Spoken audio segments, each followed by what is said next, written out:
But first, we go to David Lee Miller on the latest terror threat. David, what do we know about these three men? Martha, they are all foreign nationals from former Soviet republics. Two are from Uzbekistan. A third is from Kazakhstan.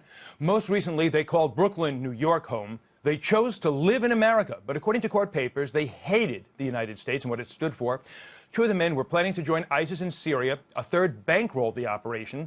They range in age from 19 to 30.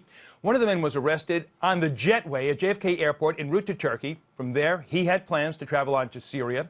The investigation itself began 6 months ago.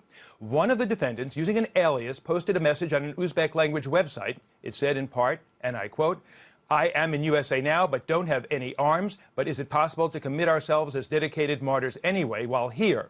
What I'm saying is, to shoot Obama and then get shot ourselves, will it do?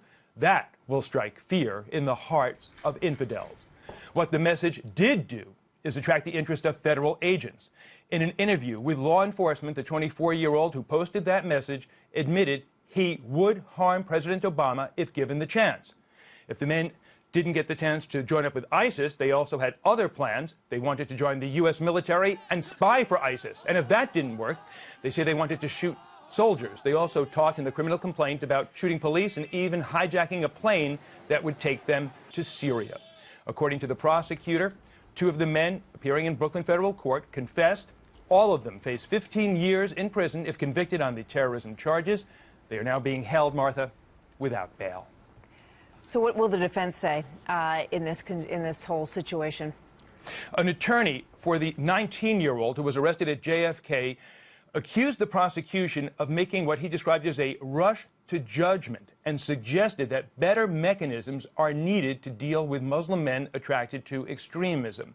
He spoke briefly with reporters outside the courthouse.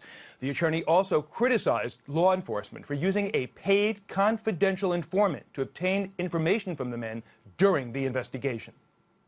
You know from other cases that, informants are enormously manipulative, and these are snippets of conversations that are in the complaint. We do not know the context.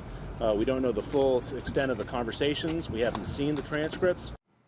According to the criminal complaint, in addition to gathering information from the informant, investigators also monitored phone calls of the defendants.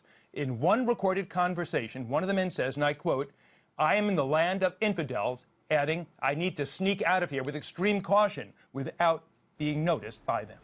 Martha. Stunning. David Lee, thank you very much.